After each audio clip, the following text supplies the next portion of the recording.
کوچنیانو زما کوچنیان لیدلي وو دا زما ورور زما کوچنیان داسې که درسته هلکان وو چې بل ښه ښه تنې درلودې ښه ښه چاغ چاغ هلکان ښه شیان وو زما کوچنیانو خوشحاله وه داسې دغه شپه لا چې دا بمبار چې کېدی دا شپه دوی دا خوشحاله وه سهار زما کور خو اصلا په فراه کې زه په مېلمستیا دلته راغلی وم ما ماښام چې څو د دوی سرونه مې پرېوړه د دوی د خوشحالۍ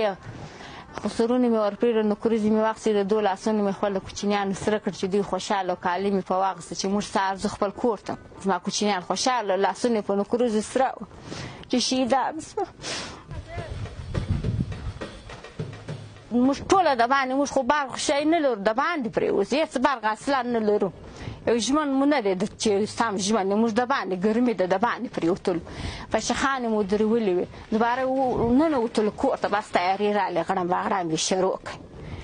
بالا یې نو وویشته هغه د هلکان پیرداران چې اوله سر یې پر هغو به مو غورځي هغه خو ټوله شهیدان سه بالا دا زما نور د پلار د سرای دار ټکې دی زما ورېنداره ولاړه د سرای دار یې خلاص کړې دی چې ویل دا زما وراره دی چې رالی چې دغه سرای دوه کوچنیان یوه ښځه وه یو بل دغه هلک راله چې راله به زما د پلار سرای تر اور لاندې بمان یې وغورځولو دا زما د ورور پر سرای پر دا کور چې بم وغورځي هغه خو خپل د کوچنیانو سره زما ورېندار زما ورور نو هغه خو هلته شهیدان سو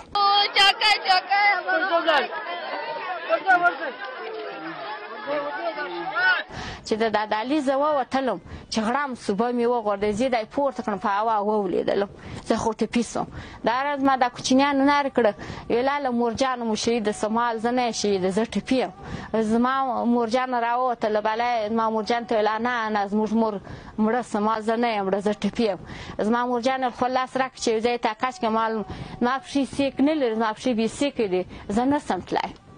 دوباره دا زما ورېندار راووتله چې راوته دا بله ورېنداره چې مې وه دا چې راوته ویل راځه چې تا یو ځای کش کړه مال ما هېڅ ځای مه کشوه ما کوچنیان خپل سره ویسه